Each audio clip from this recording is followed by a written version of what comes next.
Hello and welcome to Maiden, Mother, Matriarch with me, Louise Perry.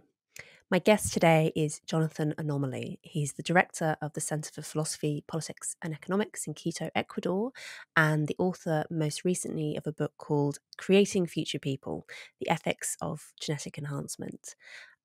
We spoke about that, the ethics of genetic enhancement. Jonathan cautiously welcomes some of the new technologies coming on the market, which will allow people to select for certain traits in their children. We spoke about what traits people might want to select for, the upsides of doing so, the enormous downsides potentially of doing so, and the fact that this technology is coming whether or not we want it to, and we have to try and wrap our heads around the ethics of it.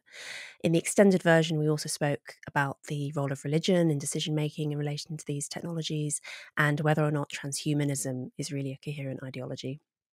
As always, you can find the extended version of this episode plus bonus episodes and the MMM chat community at my Substack, louiseperry.substack.com. Enjoy.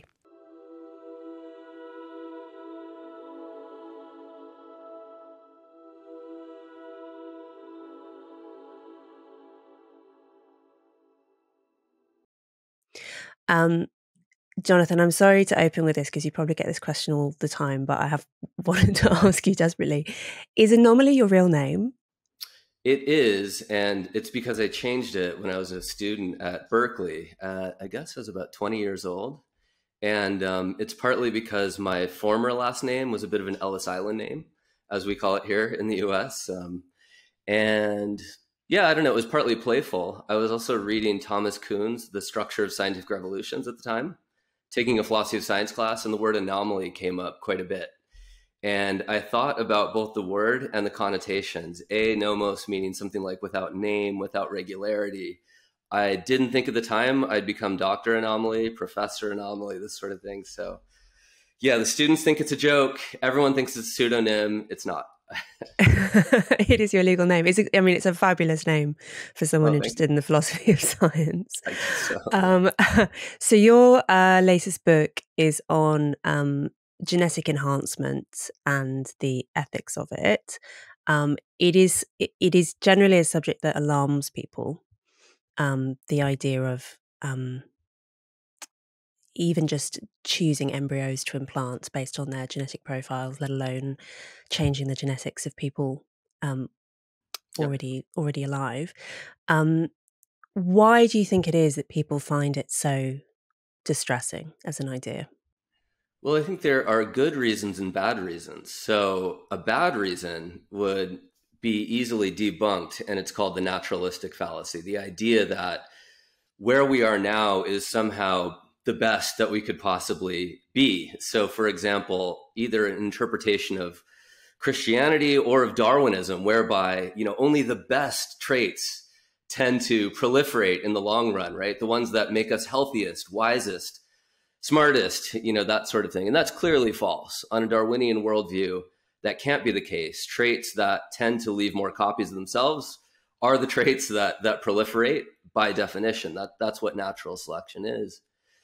And that includes traits toward, extreme aggression. Psychopathy is probably adaptive in some circumstances, big anonymous societies, not small tribes where monitoring costs are lower. Nevertheless, I think there are good reasons to worry about it. And some of those reasons have to do with the fact that these are new technologies in specific for embryo selection or gene editing, which I don't talk much about in the book. And I think we have a kind of natural heuristic, and here nature is good, not bad. What nature has given us is a kind of fear toward, radical new technologies, just like radical new kinds of foods we might eat, right? If you just came across a new animal, you wouldn't say, should we cook it or not cook it? Who knows? Let's just try it. No, you'd probably go toward a more conservative approach. You'd cook it if you hunted it at all. The same thing goes for plants. We're sort of conditioned to think correctly that some plants are likely to be poisonous or unhealthy. And so we have a kind of natural response whereby we say, well, hold on, let's slow down. Let's figure out whether this is safe and proceed accordingly. Now, you mentioned changing genes. And I guess before we get into some of the details of genetic enhancement, As I mentioned before, what's not on the table right now is gene editing. And I actually think it's a long ways away. I could be wrong about that, but the reason is there are a few reasons. One, we don't know enough about what specific genes do and how they interact with all other genes to comfortably edit, other than, say, monogenic diseases like Tay-Sachs, where there's just a single genetic variant. We know exactly what it does. However, even there, even if we knew exactly what all these genes do, which we don't in many cases, you still wouldn't want to use CRISPR-Cas9 or any of its associated systems yet, because you get off-target mutations, as they're called. So in many cases, you edit one genetic variant and somewhere down the line, you get accidental edits to others. Now, I think probably in the long run, we'll be able to have a system that can avoid some of those downstream mutations. And probably we'll know a lot more. I'm sure we'll know a lot more about what specific genes do and how they interact. But right now, what's really on the table is embryo selection for complex traits, which we can talk more about if you like. So we're talking about a spectrum of interventions here, with CRISPR being at the most extreme and currently mostly theoretical end. And then the more immediate thing is, I mean, to some extent, we are already able to do this with IVF, selecting for instance, male or female embryos, or testing for Downs or things like that, which we can already do. We're talking about a little bit further along that process would be polygenic screening. So maybe we'll start by explaining that, because that's the thing that's actually on the horizon right now. Yeah, and I suppose I'll actually start a little bit before that, which is with mate selection. I would still say for now and the foreseeable future, mate selection is far more important in, you might say, stacking the genetic deck, or the genetic deck of cards, if you want to use a poker metaphor.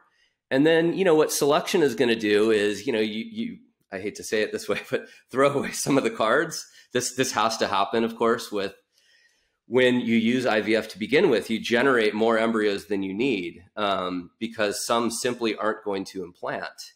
And so some are going to have Down syndrome, some are going to have other disorders, and some aren't. And so you already have to select among, let's call them the cards, which one you want to keep. Gene editing would be like changing the suit of cards, or changing whether it's an ace or a king.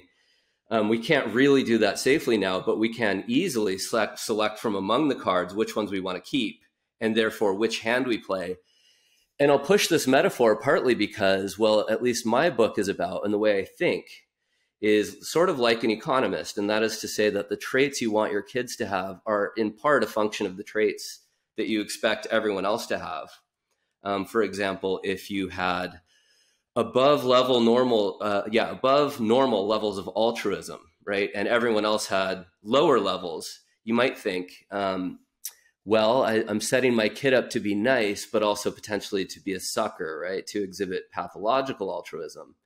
And as you know, in life and in evolutionary biology, in a kind of repeat prisoner's dilemma, what you don't want to do is be an unconditional sucker and cooperate when no one else does. So anyway, going back to the original point, you can think of this analogy as a kind of poker game, and embryo selection is just discarding some cards and keeping others. That's going to sound terrible to a lot of your listeners potentially, but everyone's been doing this who does IVF for the last 40 years anyway. We do this at the level of mate selection, and yes, I'm sure it does feel bad to be rejected on the mating market, to use that metaphor. But it happens. It's something that we do anyway. I'll push the analogy a little further into the biology. You probably know this, but when you get pregnant, when, let's say, a traditional man and woman, have sex, and the woman gets pregnant, in quite a few cases, I believe the number is 70 to 80%, the body discards the embryo before it's even recognized as a viable fetus. And that's probably for the same reason that we discard embryos during IVF. Namely, the body detects that there's either an abnormal number of chromosomes, which is basically Down syndrome, or detects some other genetic abnormality, and it discards it. So something like 80% of all abortions are spontaneous abortions by the body before there's even a detection that you're pregnant. And basically IVF is just doing the same thing, but it's doing it in a lab where we're able to test for Downs so that you can do it before you have the embryo implanted. And then many pregnant women test for Downs and will abort, including many Christians will abort a Downs fetus, which, as you probably would agree, I think it's a lot worse to abort at week 6 or 8 than it is to just discard an embryo from a petri dish. Which is why we have now countries which have had this available for a while now are having basically no Downs babies born at all. That's exactly right. Yeah, and in fact, I'm guessing that basically the only Downs babies still being born in countries where the early screening is available are probably babies born to Catholic families or families who have some kind of very strong religious or ethical objection to the screening or to the abortion. I So think that's right. yeah. And moreover, to push this in Jewish families, especially Orthodox Jewish families, which are not necessarily known for their pro-tech attitudes, they essentially don't have Tay-Sachs children anymore, which is one of the worst disorders that's ever afflicted human beings. It's a protein folding disease, which guarantees either you're going to have a miscarriage or the child will be born and live a very short life of writhing pain where every possible deformation will occur within a few months or a few years, and then they'll die an excruciating death. That disease doesn't exist anymore because people are screening their partners for Tay-Sachs. Or if they're using IVF, they screen it out at an early stage. So that's right. So is Tay-Sachs recessive?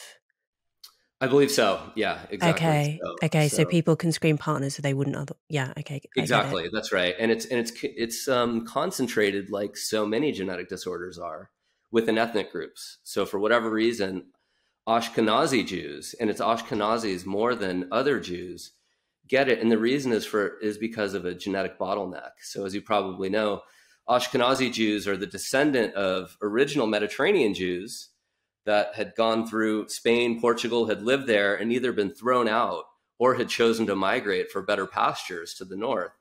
And as they did, this was a very small community.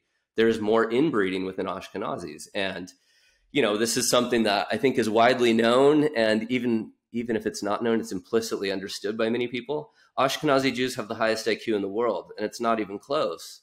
And this is almost certainly genetic because they have a higher IQ than Sephardic Jews. This happened very quickly because of a genetic bottleneck.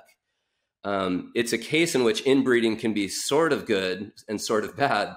On the one hand, you're breeding among a higher IQ population and a population that's systematically selected under cultural evolution because Christians had banned money lending, right? Ashkenazi Jews were relegated to doing that and other high cognitive demanding occupations. And those who couldn't cut it essentially died. And after 1,000, 1,200 years, they had both a higher IQ and a higher propensity to a variety of genetic disorders, including Tay-Sachs. So yeah, so I can see the logic of saying, look, we already have basically all sorts of rigorous ways in which we select who gets to be born. What we're doing with polygenic screening is just pushing that a little bit earlier into the process, or putting it, or making it happen in vitro rather than in the uterus or fallopian tubes, or whatever. The difference, of course, we might say is while the body might choose to spontaneously abort, say, a Downs embryo, is there not something crucially different about us deciding as people, or even deciding in law, how to do this artificially? Essentially, we would be it's a terrible word, but we would be breeding Playing God. people, yeah, in a way that we wouldn't. Yes, that's the crucial moral distinction. Would you say?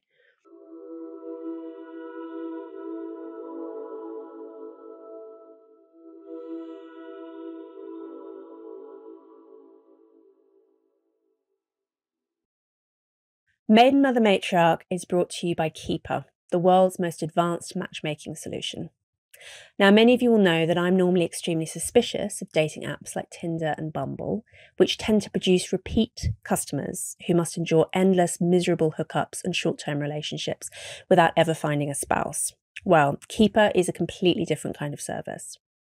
Its algorithm prioritizes immediate attraction, but also, crucially, long-term compatibility, because forever is the goal. Everyone in the Keeper matchmaking pool is there because they want to find a spouse. Using psychometric tests like Big Five, IQ, and masculine and feminine polarity, Keeper can accurately predict who you're going to have the strongest chemistry with. The platform only gives you a match if you are an exact fit psychometrically and if the match offers everything that you've told Keeper you're looking for in a partner. It won't waste your time with only good enough matches like other dating apps and matchmaking services will. So, find your Keeper at keeper.ai. That's KEEPER.ai.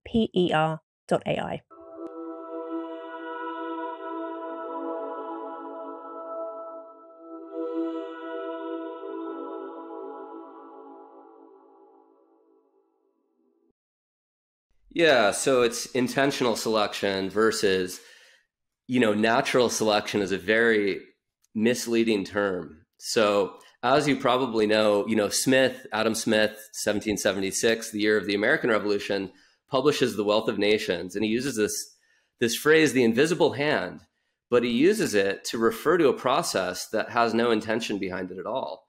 It's an emergent order, as he stresses throughout the book. The idea is if each of us is trading for our own reasons, I just want a good bargain. I want cheap beer that tastes good. You want, a loaf of bread that's reasonably healthy. And when we're free to own our labor and other products and we exchange, it's as if an invisible hand is distributing goods in a socially beneficial way.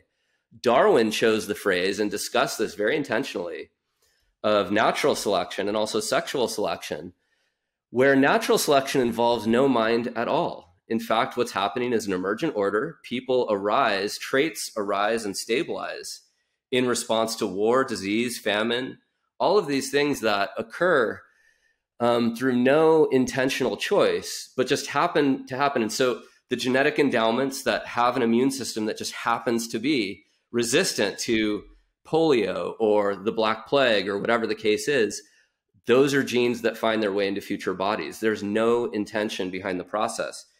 So even when we say, natural versus artificial, we use these weird terms of natural selection, which again is a metaphor for really no selection at all, a totally blind, both blind in the sense of metaphysically blind and morally blind process, right? Natural selection rewards rape and it rewards murder, not only in humans, but just look at our close cousins, the chimpanzees. What do male chimpanzees do when they find a female with a bunch of children and no men around? Well, they immediately kill the children and they rape the female, and natural selection says, good job, right? This is a set of behaviors that's going to result in more children. It does the same thing to people, which is why mass rapes after war is basically a human universal. It's what all tribes have done. It's right there in the Bible. Even God says to the Jews, you should do this, right? Single out the men, kill them, take the women for yourselves. That's the Old Testament, of course, not the New Testament. So all that's going on here is, I guess, to some small extent, replacing natural selection, which is really no selection at all, with a bit of artificial selection. And I guess I should really briefly define, since I didn't do so, polygenic screening. So you mentioned that, I mentioned the deck of cards analogy, but let me get more into the science really briefly.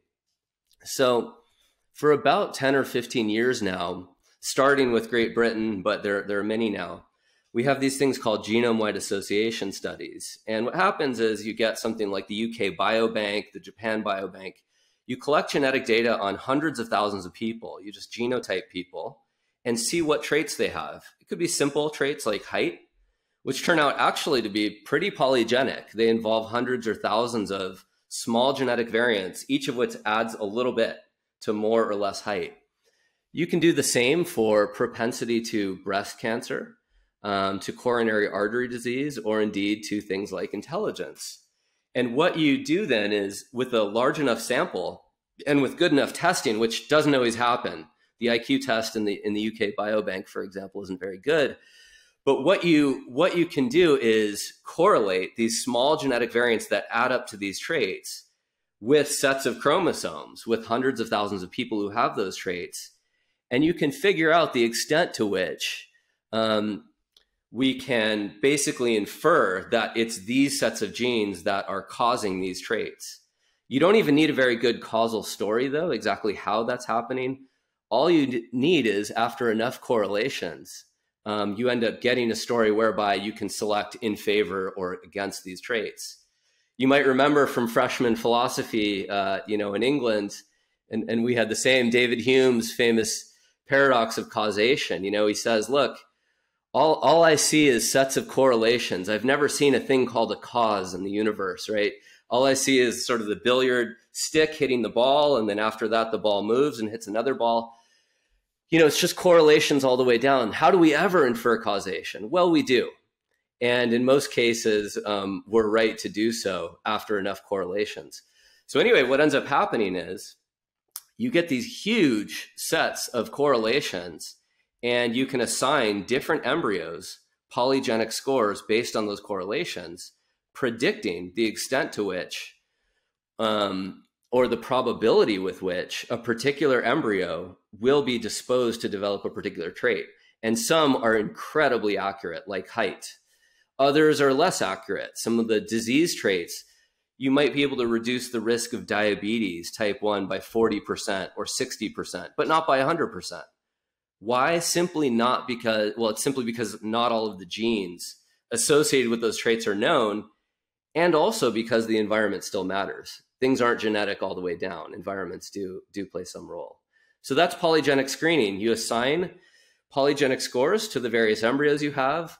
Not all of them were going to survive into adulthood anyway. People are going to select against Downs or Tay-Sachs, for example. And this is just a way of refining the selection process.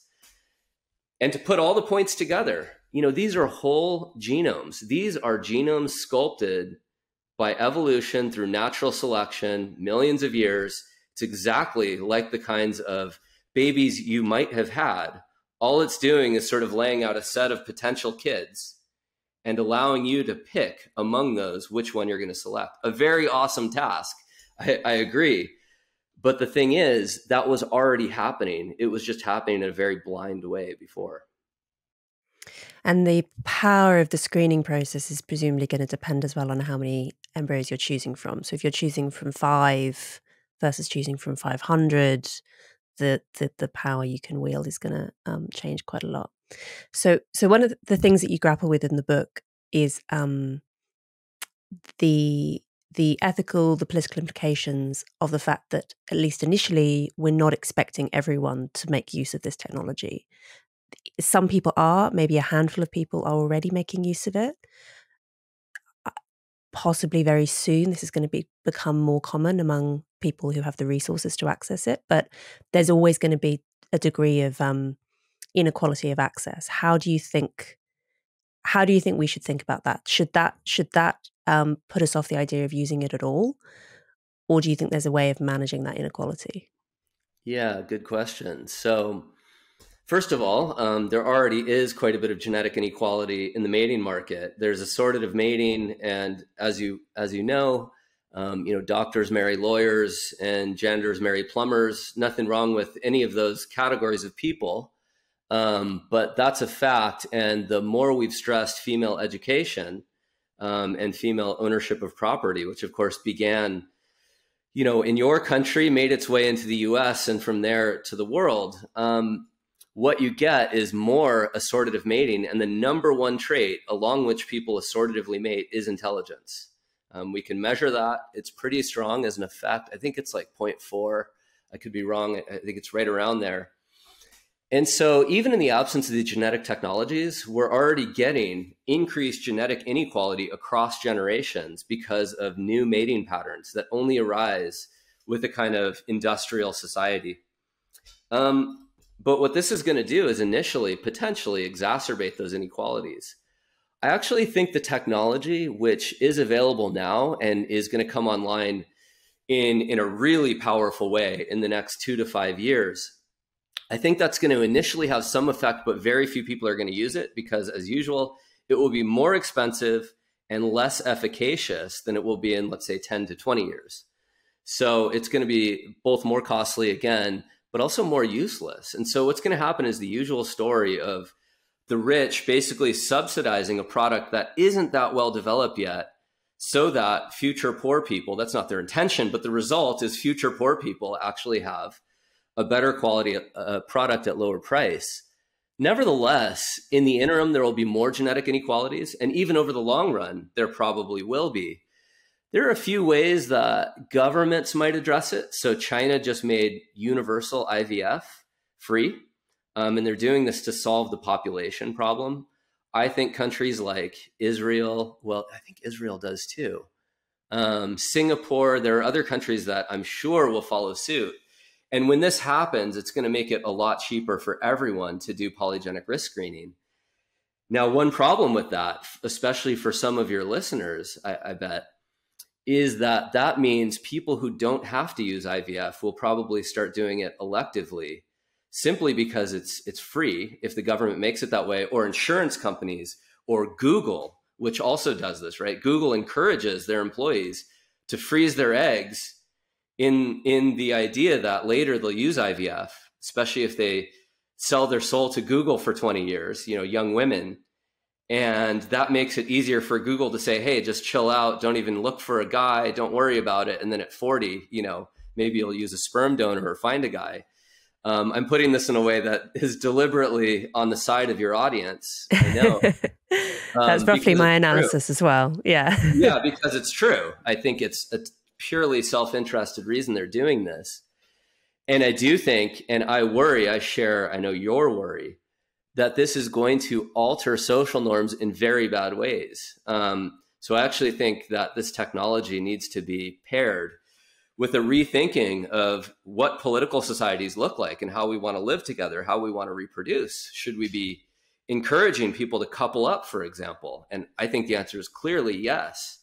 And this would be sort of something on the side. But to tie this together, back to your original question, there are different ways of achieving equality of access to this. One is through the aforementioned invisible hand. Things get cheaper and better as markets advance. Another is through government or insurance subsidies. But as that happens, you're going to get a set of norms whereby people are probably pressured into doing IVF who wouldn't otherwise have done that. That may be a situation where it's, in some sense, bad for each, but good for all, or vice versa, depending on how people respond to these incentives. It could have an overall good result in the sense that artificial selection might, in principle, result in fewer diseases, smarter, nicer humans, whatever, right? Name the traits that you care about. But at the expense of healthy relationships. Or it could go the other way. Because it produces unhealthy relationships, we actually get a worse outcome. Maybe we get a crashing birth rate even more because, people aren't marrying for love or staying together for love. They're doing it to produce a baby or something like this.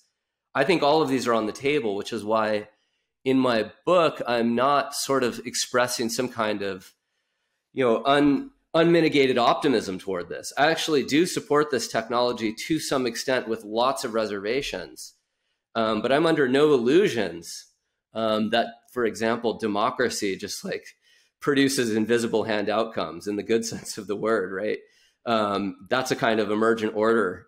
And I'm under no illusions that widespread access to this stuff, in the absence of changes in other social norms that probably matter more, will produce a good outcome either. And the thing that really struck me reading your book and other writing on this is that this is coming whether or not we want it to. Because even if the West were to put serious limits on the use of this technology and research into it, China isn't going to do so. So it's coming, and it's coming imminently. And it might be that ethical objections to it might act as a bit of a sea anchor and slow down its adoption. Do you see any scenario where this doesn't definitely come on the market within our lifetimes? Is there any way in which it might be restricted or might not work as well as we think it will, or is this a certainty, do you think? So it's a certainty for lots of reasons. One, the technology is there. Two, I know of companies that are engaging in it now. And I think that there are stealth people already doing it now. So this is happening. and it will happen at an accelerating pace over the next 5 years, like it or not. Moreover, laws against these things are not going to work. And here's why. If you want to do polygenic screening, basically all you do is take traditional, you do the traditional IVF, and you get your embryo sequenced, which again has already been happening at a low resolution to screen out for Downs and things like this. All you get is like a slightly higher resolution sequencing. And let's say you live in Taiwan and a company in Israel or England wants to be able to give you genetic information or interpret it for you so that you can screen out. The laws are going to have a really hard time preventing those people from giving you that information. Not only are you legally entitled to that information in many countries, let's say you weren't, it's just very easy to transfer information. And you can say that you're transferring it for various purposes, whether or not those purposes are the reasons, the motives behind parents making those choices. In the law, as you know, and for good reason, it's very hard to try someone for an intention. Now, in the case of murder, intention does matter. And we try to put together, sets of evidence like, did this person have a motivation to do this, or did they do it by accident? Is it mere manslaughter? You can sometimes tease out motivations, but it's especially hard to do that when you're just given a bunch of data. And when a company gives you that data, why did you choose this or that embryo? It's going to be very hard for a government to enforce laws against having an intention to select for one reason or another. Moreover, there's big demand for it among the wealthy already and among the sort of well-connected in Silicon Valley. And in fact, it turns out the preferences are changing very fast. Science Magazine just published a survey 2 or 3 months ago now, asking Americans whether or not they support the following 3 things. One is tutoring to boost their kids' chances of going to an elite university. By the way, having taught at those elite universities, I don't recommend sending your kids there. They will be morally corrupted. But read Mencius Moldbug, read about the cathedral and how it works. It's more of a way of indoctrinating future elites these days than it is of educating them. But anyway, it turns out like you can contrast tutoring, spending money on tutoring to get your kids into an elite university versus embryo selection for the same underlying trait or gene editing. And I can tell you the data is pretty clear. Tutoring does not work. It barely budges your SAT score for reasons that we, I think, understand, which is, intelligence is mostly a genetic phenomenon, at least general intelligence. But something like 80% said they would use tutoring to boost their kids' cognitive ability and their chance to get into an elite school. And about 50% said they would use embryo selection for it, and 40% would gene edit their children to do this if it were known to be safe. Now, that's a counterfactual because it's not safe at all to use gene editing. But embryo selection is and will be, and that will be coming online very soon. And so I actually think that whatever people publicly pronounce, I think privately large numbers of people are going to want to use this, even if governments try to make it illegal. And as you know, when demand for a good is high and governments try to restrict the supply, they make it both more dangerous to supply the good, and they reward the wealthy and well-connected who can find ways of accessing that good. That increases the very inequalities that some of the people listening to us will want to quash, will want to solve. And so by overregulating it, you're going to succeed, and it will be your fault for exacerbating inequalities, not the fault of the people who are saying don't overregulate it, right? Because it's a predictable effect of these kinds of things. It happens with drugs, with the market for organs, etc. I guess we could add in something there, which is you could say the same for the market for prostitution. Making it illegal makes it both more dangerous and more likely that the wealthy and well-connected get away with it. On the other hand, it's also true that, as with abortion and prostitution, having strict laws against them can lower demand a little bit. So it's not like it has no effect. And maybe if you have strong enough aversions toward this market, you really want to stigmatize it, you essentially impose the death penalty for accessing the genetic data of your children. it probably would tamp down demand at least a little bit. So yeah, at a cost. Yeah. Have you ever read How Not to Be a Hypocrite by No, I Adam haven't. Swift? It is a kind of he's a ethicist, I think at Oxford, or maybe was at the time, and it's a book about private schools and whether or not, if you're a lefty who objects to private schools, whether or not you can justify sending your own child to one, and various other things along that spectrum. You've mentioned tutoring. I've had a lot of money thrown at me by parents who were desperate for me to tutor their children, and I agree. I don't think it makes any difference. I was quite happy to pocket the money, but I agree that I don't think tutoring for something like the SAT or the 11 plus, you very quickly reach a ceiling with how much you can actually improve. That's right. It child's has a performance. small effect, but it's trivial. Yeah. So Adam Swift kind of deals with all of these various hypotheticals, and one of the thing he comes up with, which I read this before becoming a parent myself, and I found it slightly bemusing, was he was willing to read his child bedtime stories, knowing that that is at least correlated with good educational outcomes, because anyone can read their child bedtime stories, but not anyone can send their child to private school because it's so expensive. So he chose not to do anything that was not at least theoretically available to everyone. So I've heard, for instance, that he refused to read his child's personal statement for applying to university, because he was like, well, I'm an academic, so I have an unfair advantage in terms of reading a personal statement. And at the time I thought that was a bit strange. And now, since becoming a parent, I think it's psychopathic.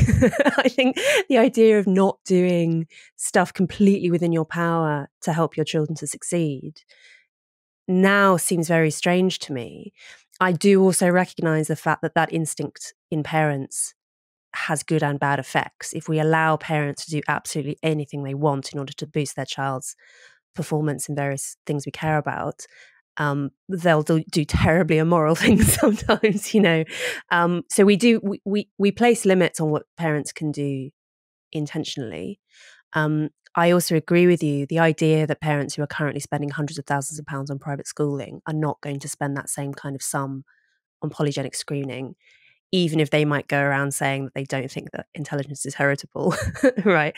I think you're right. Their revealed preference will be that they will absolutely do it. And probably within a decade, this will be ubiquitous among the upper middle classes.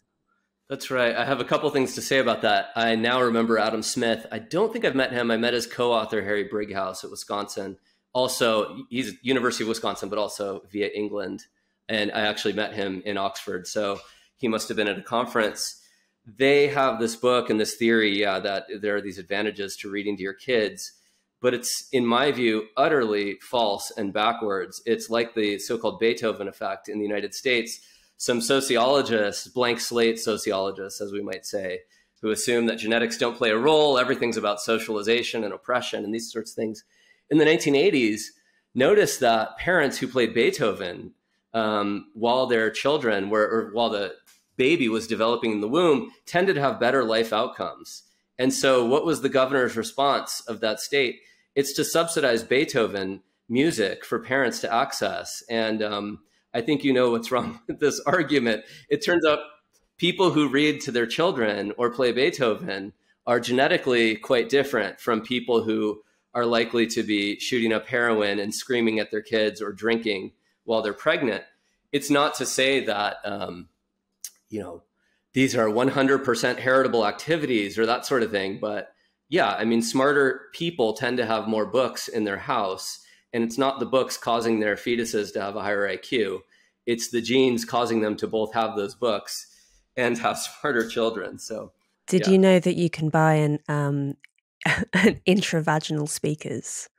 No. Yeah. So that you can get the Beethoven even closer to your baby's ears. Wow. I know. IVF is invasive. That's it's a niche product, but yeah. Amazing. That meme has spread really far. Also, to give a good example of your case, where you've got a kind of prisoner's dilemma for parents. On the one hand, mothering can be quite good, ensuring they have access to music lessons and sports and academic activities. It does make a difference, especially in their personality formation. But it could also have these downsides, these bad effects, where you get them involved in, arms races with other kids, basically like he has to be the best musician. And so nothing but summer camp full of 10 hours a day of music and no time to relax and that sort of thing, that actually has collectively a really bad result, and probably privately on the kid, a bad result. And an example that I was thinking of as you mentioned that is the celebrities in Hollywood about 5, maybe 10 years ago now, who paid for access to SAT prep, actually not SAT prep. When their children took the SATs, they actually paid people to falsify their scores so that they could get into elite colleges. And that's a perfect example where it's, you know, it's individually rational. You might even say this is what responsible parenting is, right? You give your kid every advantage, but it's clear from a social standpoint that that's bad. We all kind of recognize that. And maybe this segues into some of the mutually destructive genetic arms races we could get into with polygenic screening or eventually gene editing. And that is, I think, especially sexually selected traits like height in men and some physical features in women.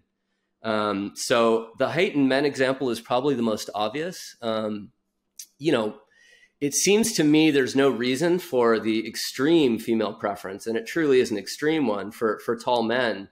It's to the point where, you know, the data as well as I do, when people set filters on dating apps, you know, they end up filtering out more than half the population just by filtering for height. I mean, that means if they really thought about it, which I don't think they do, that they care about height more than everything else, including like moral character, intelligence. That's absolutely insane, right? But, you know, we do have these heuristics, these implicit devices whereby we select mates, and that's an easy one to select on. So you could imagine both men and women thinking, look, I don't really want a taller kid, but there's no health advantages. In fact, there are big disadvantages to being extremely tall. But I recognize in the world we live in, given the Darwinian preferences that people exhibit, women will be more attracted to my tall male sons, and they're more likely to be taken seriously by their employees, by, you know, potential voters, right? As you probably know, presidential candidates or prime minister candidates, I know they're not directly voted on there, but indirectly they are. They tend to be considered more authoritative and wiser and smarter just by being taller or having a deeper voice. Now, this is irrational. It may have made some sense in some evolutionary past, other things equal, but now we're just like deep voice, tall height maximizers, and that's insane. It's both collectively bad and individually costly. And so you can imagine regulations on this. And I think they'd be sensible ones. On the other hand, I'll just mention it in relation to that case, there may be some self-equilibration here whereby people also recognize, although it's good to be 6'2" or 6'4" if you're a man, for sports, for the mating market, for jobs, it's considered attractive. It's actually quite bad to be 6'9" or 7'2". Yep, you're more likely to be a professional basketball player, but you're also more likely to die young, to exhibit coronary artery disease, to have arthritis at a young age. So there may be cases in which we do have kind of arms races and you think, well, we need a regulation. Sometimes I'm going to agree with that. But in other cases, you actually don't need it because people understand that there are ceilings above which you're going to actually have costs. So, yeah. Are those disadvantages related to height, are they the result of the fact, though, that these are people who are genetic outliers? Is it not possible that we could just select the human species to become progressively taller and the mean would move, and then there wouldn't be these health problems associated with it? That is a brilliant question. I think the answer is yes. I think you're absolutely right about that. So I think it is entirely a function of that. And I mean, you can imagine, just look at other animal species that do just fine at, you know, with gigantic bodies. You know, whales are the descendants of much smaller creatures, and now they just have bigger bodies and bigger brains. Now they're operating in the ocean, so they don't have the stresses of like gravity on the ground. But yeah, there's no reason to believe we can't be everyone on average a foot taller and be okay. I think that's probably right. Although there's some limits. At some point, you should actually interview Nick Lane, one of my favorite living scientists, who's written on this. So mitochondria, which evolved by accident, right? One bacterium parasitizing another, and then allowing the cellular division of labor, which primitive bacteria don't have, that actually made large size and complexity possible and death inevitable. But one of the things that he's argued is oxygen is essentially a toxin. It's pure poison. We do need it to live, but it results in these free radicals that you need antioxidants, right, to fight. And we're in this like long-term fight against free radicals. And when you get more complexity and more size with the same levels of oxygen in the atmosphere, you actually probably get some difficulties converting that oxygen into healthy life outcomes. I'm not an evolutionary biologist. I just read these guys for fun. But I think you probably will hit some limits there with height. So, okay, there are ceilings there. And also we're doing this very, very quickly.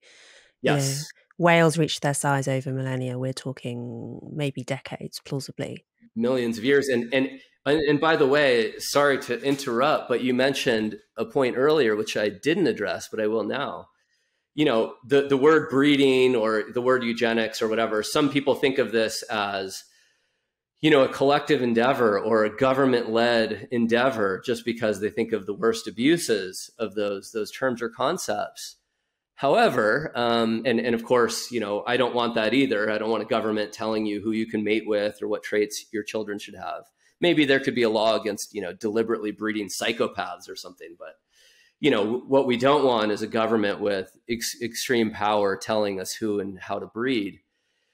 But the thing is, the only way to get the collective outcome you mentioned, like humanity moves toward a new norm where it's not just outliers being selected, but people within a healthy norm being selected who just happen to be taller. How do you get there without a breeding program in the bad sense of the word, of like a government-led one?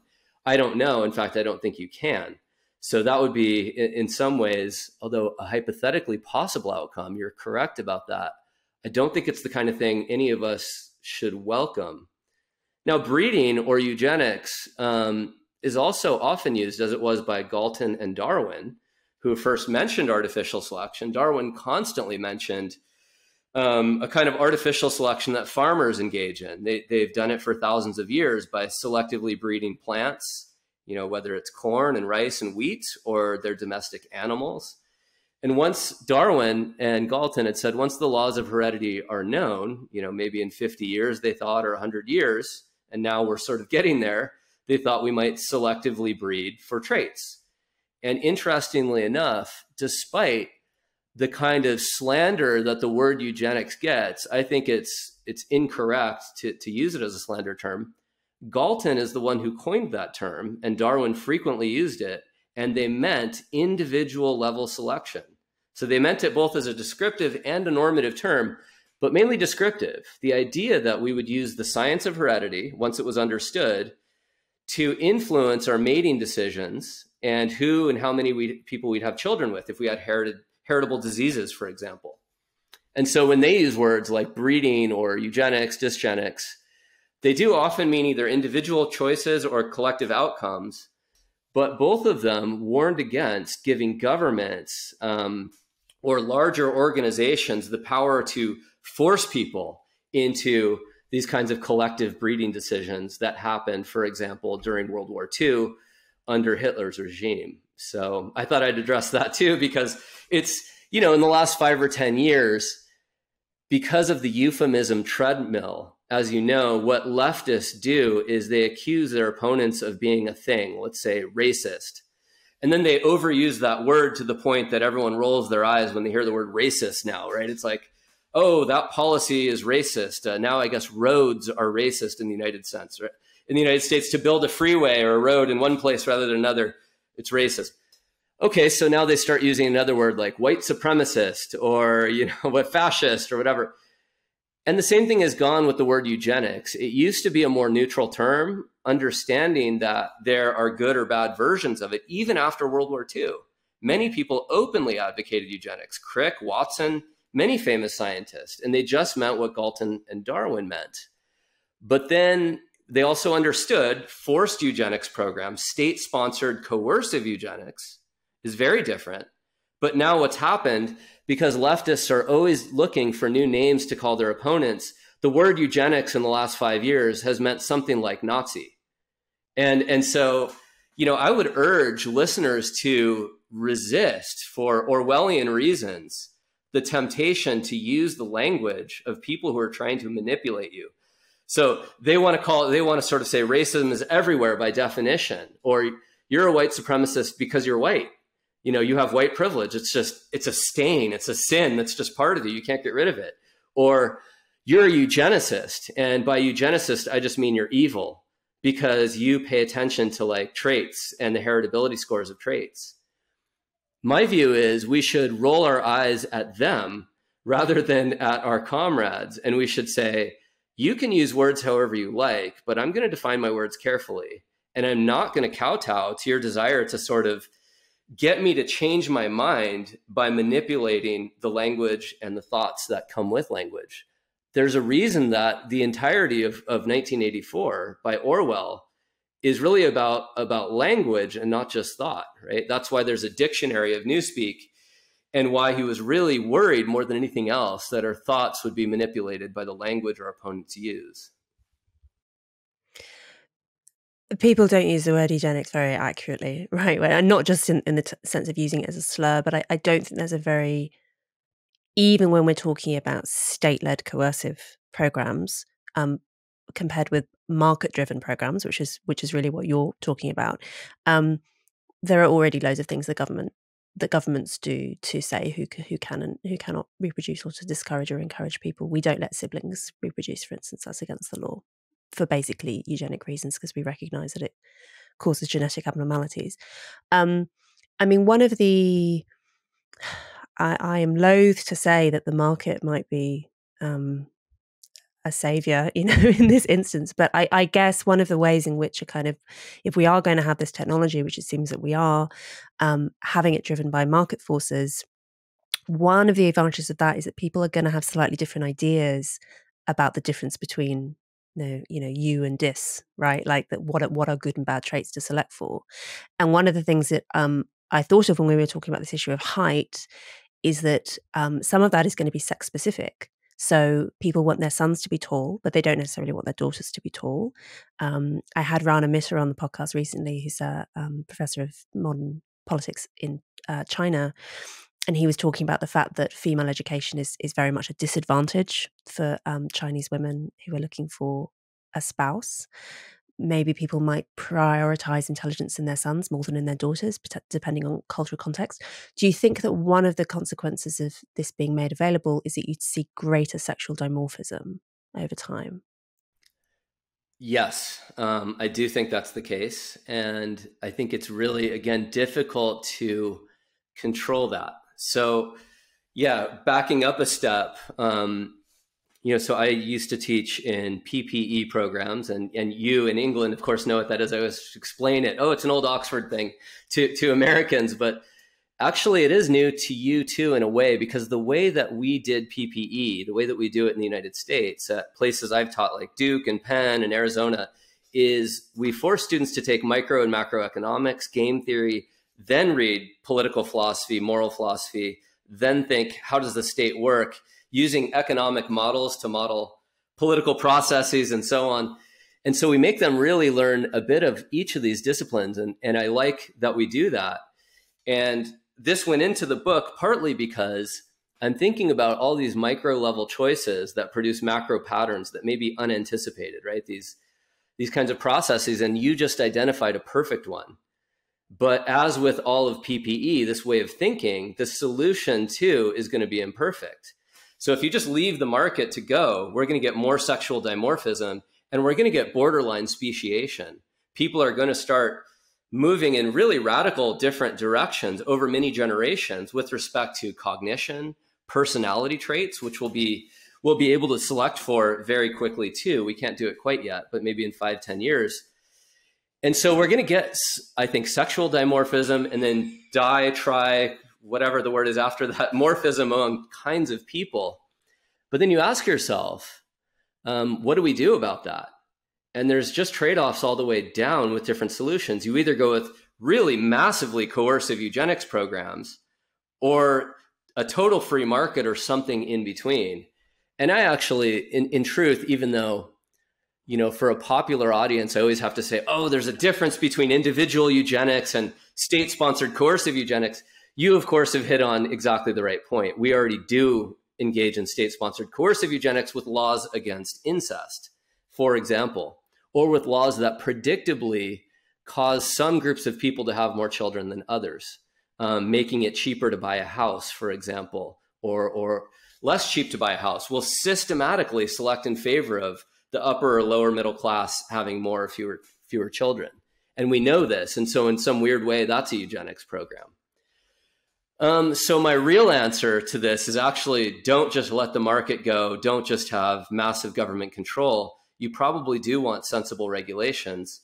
And my view, and this is the kind of position I took toward the end of the book, is actually one thing that we might think about is the extent to which these collective action problems that we're talking about, including sexual dimorphism, this may actually inform the way we think we should live together in states. Because when you have small states with a little bit more homogeneity in values, it could be ethnicity, it could be religion. Let's say a small Jewish state like Israel, a small Christian state like, well, I guess, what England used to be, something like that, Ireland, small Catholic state. These are the conditions under which when governments act, there tends to be more social trust. People you can monitor the government more easily with a few million people who mostly agree on basic issues. But when you have a large state like the United States, where it's just getting bigger and more diverse every year, what you get is more ethnic and religious infighting, lower social trust, more corruption. And then you ask yourself, do you trust a government like that to regulate this kind of technology in a fair and socially beneficial way? And my answer is no. But would I trust Israel or Singapore? Actually, maybe. I probably would.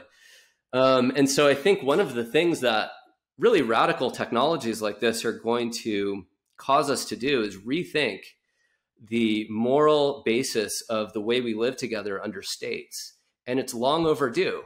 We've had this reign of, let's say, 200 years of liberalism, which we really inherit from the English tradition, changed via the United States Revolution, then the French Revolution, and then it just goes from there to the world. We've got these liberal traditions, and all of us are kind of questioning these now. And I think part of what we should be questioning is not just the basis of sovereignty. Is democracy or monarchy a good thing, and so on? Those are worth asking. But it's like, what does an optimal state look like? Is it more like 1 million people or 1 billion people? And what kinds and levels of homogeneity should we have? We're taught this mantra that diversity is our strength, and it's precisely because everyone who says that knows it's a lie. Of course, there are some kinds of diversity that are good, intellectual diversity and so on, when you're solving a problem. But the idea that more religious diversity is good for social welfare or more ethnic diversity is just always better, that's obviously false and insane, which is why we're expected to believe it. But when the serious thinkers come to the table, they're going to need to rethink these things and say, look, if we want to solve some of these big global collective action problems, maybe the best way to do it is not bigger, more diverse states or a global government, but rather smaller, less diverse states with higher levels of social trust. Why? Because they're more efficacious, and there's more reason to think that the governments that emerge in those conditions will tend to be more trustworthy. I find this prospect of the sort of astonishing level of genetic divergence, even producing speciation, frankly terrifying. And my last question in the main part of the show, which is an enormous question, so I'm sorry, but what you refer to as status quo bias could otherwise be described as Chesterton's fence, right? And as a Burkean conservative to my core, probably rooted in my own neuroticism and risk aversion, I find that there's an enormous amount of wisdom in that to me. And I think often I think it's Nick Bostrom's idea of the black ball, that every time you create a new technology, you reach into this bag and you pull it out and you basically don't know what the consequences are going to be. And eventually we do this enough times, and with sufficiently radical kinds of technology, you will eventually pull out the black ball, and it will be the ball that basically destroys humanity, that is a complete existential risk. What are the chances, do you think, that genetic enhancement is the black ball? will prove to be the black ball, possibly not in the polygenic screening form, but in the more extreme forms like CRISPR? Yeah, that's a great question. It's so complex, the answer. So first of all, when I wrote the book, I was working upstairs with Nick Bostrom and had many discussions with him about this topic and, of course, artificial intelligence, which is his obsession now. And that paper, I remember, was still under review. I don't know if it's published since, but that is the vulnerable worlds hypothesis paper that you alluded to. Well, he has another one in which it's called the reversal test. That is a good complementary read. I'd recommend both to your audience. These are two of the greatest papers he's ever written. So one is on this pot that has a bunch of balls, and eventually, if you keep pulling balls out, there's one black ball in there, you're going to hit the black ball. The other, the reversal test, is this idea that, and he mentioned it in the context of genetic selection for cognitive traits. If you were worried about selecting in favor of positive enhancement for, like, let's say, a bit higher IQ or lower disease risk, would you be in favor of selecting deliberately for a lower IQ or for higher disease risks, right? If you've got a set of embryos. And he calls it the reversal test because of that thought experiment I just went through. And it's like 100% of people would never select in favor of lower intelligence among their embryos or lower disease burdens. But what that suggests is they have this heuristic that's leading them to think that the average of what we have now is perfect or best or whatever. And Bostrom doesn't believe it, and I don't either. For Darwinian reasons, it's obviously false. So the real question is if we take Bostrom phase 1, the reversal test, and we say, okay, therefore, we do have reasons to select in favor of some of these traits that seem to be socially beneficial and individually beneficial, cognition, personality traits, lower disease burden. Okay, we have good reasons to do that, but is the collective upshot over enough years and over enough iterations such that it gets us into this other problem that Bostrom mentions, namely drawing the black ball? I think the answer is yes. But it could be a billion years before we get there, or it could be many millions. And as always, again, PPE American style, as I do, economists like to ask compared to what and at what cost, right? And well, compared to what, your audience should think. Everyone, whenever I give these kinds of interviews or write something on the topic, the first comment is always about Gattaca. And there's never a comment about idiocracy or about a much more difficult to quantify. And I think, that's a bigger risk than Gattaca, right? It's not going to be alphas and betas, and there's exactly 2 genetic types. No, there's going to be millions of genetic types, right? Divergence in all directions, the opposite of Gattaca. But if we shut it all down, which I don't think we can do anyway, what we'd get is idiocracy, not Gattaca. And it's unclear to me whether idiocracy is preferable. And this is partly because, well, first of all, we have this pattern. Darwin and Galton both saw it even in the 1850s and 60s, that as you get smarter, more educated people with more wealth, they tend to have fewer children. And at the opposite end of the spectrum, there tends to be more. People who are less well regulated with their emotions, have less self-control and so on, right, are going to have more children, and already are, than people who have more self-control and so on. And moreover, there's a final problem. And there are many good papers on this. It's a problem Hermann Muller, a Nobel laureate, first discovered with his experiments on X-rays after the bomb was dropped in World War II. And that is, we have an accumulating mutation, a set of mutations that accumulate over our lifetimes. And as we get older, of course, older people tend to have more mutation accumulation than younger ones that they pass along to their children. But across generations, we're going to have more and more genetic mutation accumulation because of medical care, because of social welfare programs, and so on. And so putting all of those together, we actually get a really nice, easy to read paper that your listeners can check out. It's only 2 pages long on edge.org by John Tooby, the evolutionary biologist. And it's called The Race Between Genetic Meltdown and Germline Gene Editing. And if we don't like germline gene editing, we could just do the same through embryo selection. And the idea is mutations are accumulating across generations in ways that doesn't happen in nature.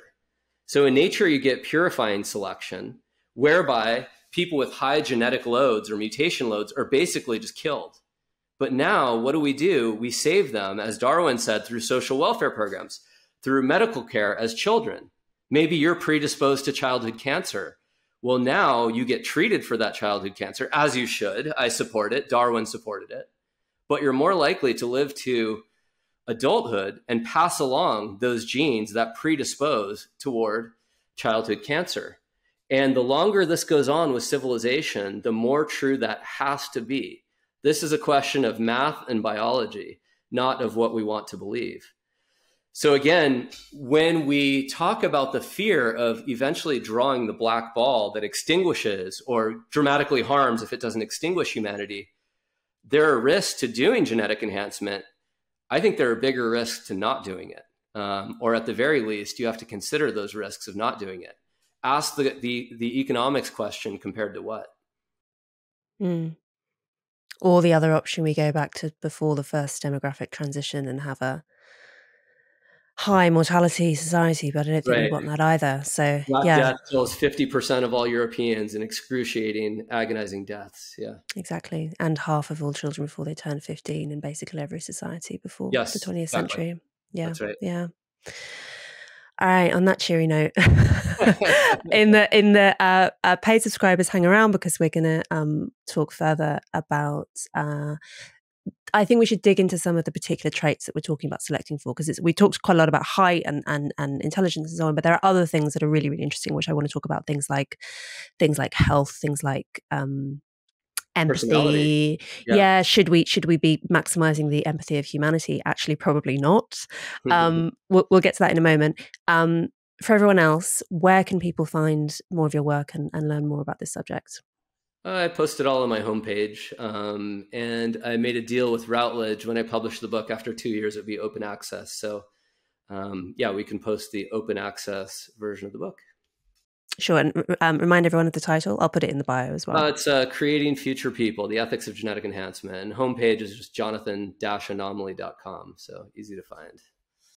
Awesome. All right. Thank you so much, Jonathan. Cheers. Yeah, thanks for having me. Thank you so much for watching that episode of Maiden, Mother, Matriarch, and for all of your support. It means an enormous amount for the growth of the show. If you want to hear bonus content, an extra 20, 30 minutes of conversation with the guest, maybe a little bit more personal, a little bit less filtered, then you can go to my Substack at louiseperry.substack.com, where you can sign up for extended episodes and also bonus episodes. And you can also access our chat community. You can also support the show by subscribing on YouTube or subscribing wherever you get your podcasts, and rating and reviewing on Apple Podcasts is also really great for encouraging other people to give the show a try. Please also spread the word, tell people that you know who you think might like it to give it a shot. The word of mouth effect is really valuable, so we'd really appreciate it. Thank you so much, everyone, for listening, watching, and supporting what we're doing.